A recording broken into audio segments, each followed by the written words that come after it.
North हैम्पस्टन 10 मई 2008। आफताब गुरूब हो चुका था और बच्चे वापस घर पहुंच चुके थे। एला ने मुसव्वदे में याददाश्त के लिए एक कागज़ डाल दिया और मुसव्वदे को एक तरफ रख दिया। Novel नवीस A.Z. ज़हारा के बारे में वो तजस्सुस का शिकार हो गई। वह हैरत ज़दा थी कि अब क्या क्या राज बाहर आने वाले हैं। एक ख़त देखकर वो चौंक पड़ी। कागज़ का रंग अरगवानी और फिरोज़ी रंग का इम्तिजाज था। एक तरफ एक मर्दाना तस्वीर थी जिसने एक लंबा चोगा पहना हुआ था। लहराते हुए चोगे में एक दरवेश को इसने कभी नहीं देखा था। एला तस्वीर का बगौर मुताला करने लगी। ब्लॉग का इन्वान था एक नाजुक और लतीफ़ शय ज़िंदगी। इस उन्वान से एक नज़म भी तहरीर थी। हम दोनों को एक दूसरे के लिए बतौर साथी चुन लेना चाहिए और दोनों को एक दूसरे के कदमों में बैठना चाहिए। हम दोनों में कई बातें मुश्तरका हैं, ज़रा गौर करो कि हम सिर्फ एक दूसरे को ही देखते हैं। दुनिया के मुख्तलिफ इलाकों से आए हुए पोस्ट कार्डों के नमूनों से ये कागज़ भरा हुआ था। हर तस्वीरी कार्ड के नीचे एक जगह के बारे में चंद बातें तहरीर थीं। एला को जिस बात ने फौरी तौर पर मुतासर किया वो 3 मकामात से मुतालिक थीं। A.Z. ज़हारा में से पहला लफ्ज़ ए अजीज़ की तरफ इशारा करता था और दूसरी बात कि अजीज़ ने अपनी शनाख्त एक सूफ़ी की हैसियत से कराई है और तीसरी बात ये कि इस वक्त वो ग्वाटेमाला की सैर व तफरीह में मसरूफ़ है। दूसरे हिस्से में मुख्तलिफ तस्वीरें थीं जो इसने खुद खींची थीं।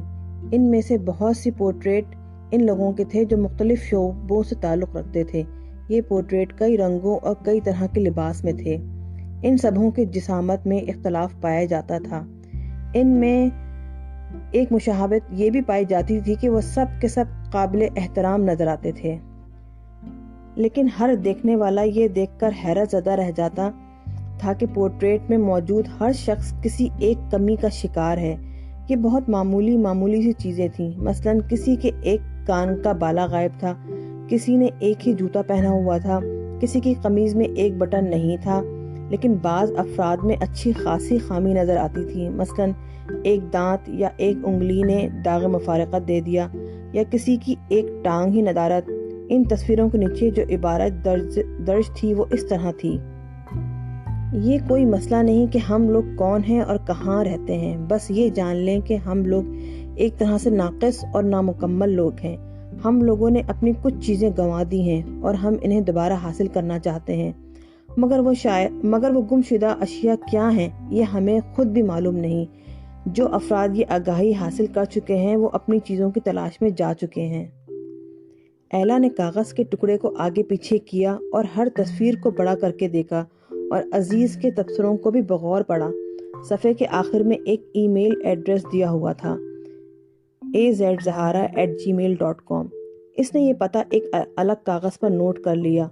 इसके आगे एक शेर जो रूमी का लिखा हुआ था: मोहब्बत का इंतखाब करो, मोहब्बत के बगैर ज़िंदगी अधूरी है। तुम खुद महसूस कर लोगे कि मोहब्बत के बगैर ज़िंदा रहना किस कदर दुश्वार है। ये शेर पढ़ते पढ़ते एला याद माजी में खो गई। चंद लम्हों के लिए इसे ऐसा महसूस हुआ जैसे अजीज़ ज़हारा बज़ाते खुद इसके सामने मौजूद है। ये तस्वीरें, तबसरे और इक़्तिसाबात और शेर सब कुछ इसने एला की आंखों में झांकते हुए इसके लिए लिखे हैं। ये एक हैरत अंगेज़ और मावराई ख्याल था, मगर वो बड़ा ही तासुर अंगेज़ भी था। शाम का वक्त है। एला कुछ थकी और बेजार बैठी है। किचन से उठती हुई खुशबू इसे एहसास दिला रही है कि इसने ओवन में जो कुछ नमकीन शय पकने के लिए रखी है वो तैयार हो चुकी है। नावल के औराक इसके सामने खुले हुए पड़े हैं, मगर इसका दिमाग इस कदर परागंदा हो रहा था कि वो इन पर नज़र डालने को भी तैयार न थी। अचानक इसके जहन में एक झमाका हुआ कि वो अपने तजर्बात को सामने रखकर वो खुद भी एक किताब लिख सकती है और इस किताब का नाम होगा वक्त ज़ाया करने के 40 उसूल एक खातून खाना की नज़र में।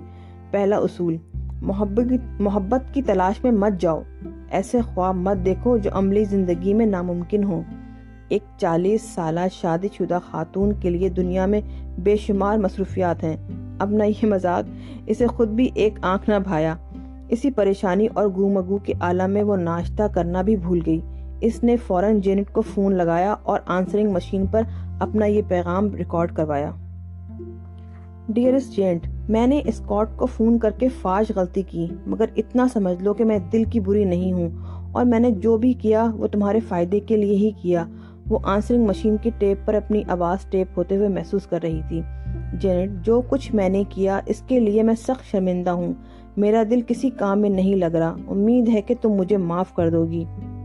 ایک کلک کی آواز آئی اور آنسرنگ مشین بند ہو گئی۔ ایلا اپنی باتوں پر دوبارہ غور کرنے لگی جو اس نے ابھی ریکارڈ کروایا تھا۔ چلو جو بھی ہوا ٹھیک ہی ہوا، اب پچھتاوے کا کیا فائدہ؟ اس نے اپنے ذہن سے ہر خیال کو جھٹک دیا۔ اب اس کی نگاہیں اس خط پر جمی ہوئی تھیں جو اس نے AZ زہرا کو لکھا تھا۔ اس نے ای میل کے پتے کو بغور دیکھا۔ آسان سا پتہ تھا اور اس میں غلطی کا کوئی امکان نہ تھا۔ مزید سوچ بچار کرنے کے بجائے وہ اپنے کمپیوٹر پہ گئی اور اس خط کو کمپوز کرنا شروع کر دیا۔ محترم عزیز Z زہرا، میرا نام ایلا ہے۔ آج کل آپ کا ناول دل نشین اور دل آویز ناشائستہ عبارت میرے زیر مطالعہ ہے، جو کہ ایک ادبی ادارے کے ذریعے مجھے موصول ہوا ہے۔ ابھی تو ناول کا آغاز ہی ہوا ہے۔ اسے پڑھتے ہوئے مجھے بے پایاں مسرت کا احساس ہو رہا ہے۔ یہ میرا ذاتی خیال ہے اور ضروری نہیں کہ اس کے اشاعتی ادارے کا مالک بھی اس سے اتفاق کرے۔ اگرچہ آپ کا ناول مجھے پسند آ رہا ہے، یا شاید آگے چل کر میری رائے بدل جائے اور اس وقت یہ فیصلہ کیا جائے کہ ہم آپ کو اپنا موکل بنا سکتے ہیں یا نہیں۔ کچھ اندازہ مجھے ہو رہا ہے کہ آپ محبت کو زندگی کا حامل سمجھتے ہیں۔ میرا ارادہ آپ سے اس تجزیے پر بحث کرنے کا کوئی نہیں ہے، مگر بس اتنا ہی لکھ رہی ہوں کہ اس کا جواز یہ ہے کہ مجھے لکھنے پڑھنے سے بے حد دلچسپی ہے اور آپ کا ناول ایک انوکھا پن اور نرالا پن لیے ہوئے ہے۔ فی الحال میں اپنی بیٹی کو یہ ترغیب دینے کی کوشش کر رہی ہوں کہ وہ ابھی شادی نہ کرے، کیونکہ ابھی وہ کم سن ہے۔ چند روز قبل میں نے اس کے بوائے فرینڈ کو فون کیا کہ شادی کا منصوبہ کچھ عرصے کے لیے ملتوی کر دیا جائے۔ نتیجہ یہ ہوا کہ میری بیٹی مجھ سے شدید نفرت کرنے لگی۔ میرا اندازہ ہے کہ اگر آپ کو بھی ایسی ہی صورتحال پیش آ جاتی تو آپ بھی ویسے ہی سوچتے جو میں سوچ رہی ہوں۔ محبت کے بارے میں آپ کے نظریات میں بھی کوئی ہلچل مچ جاتی۔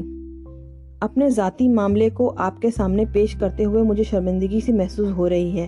میں آپ کو ناراض نہیں کرنا چاہتی۔ آپ کا ذاتی بلاگ جہاں سے مجھے آپ کا ای میل ملا ہے یہ بتاتا ہے کہ آپ گوئٹے مالا میں رہائش پذیر ہیں۔ دنیا کے گرد سفر کرنا واقعی ایک دلچسپ مگر جان جوکھوں کا کام ہے۔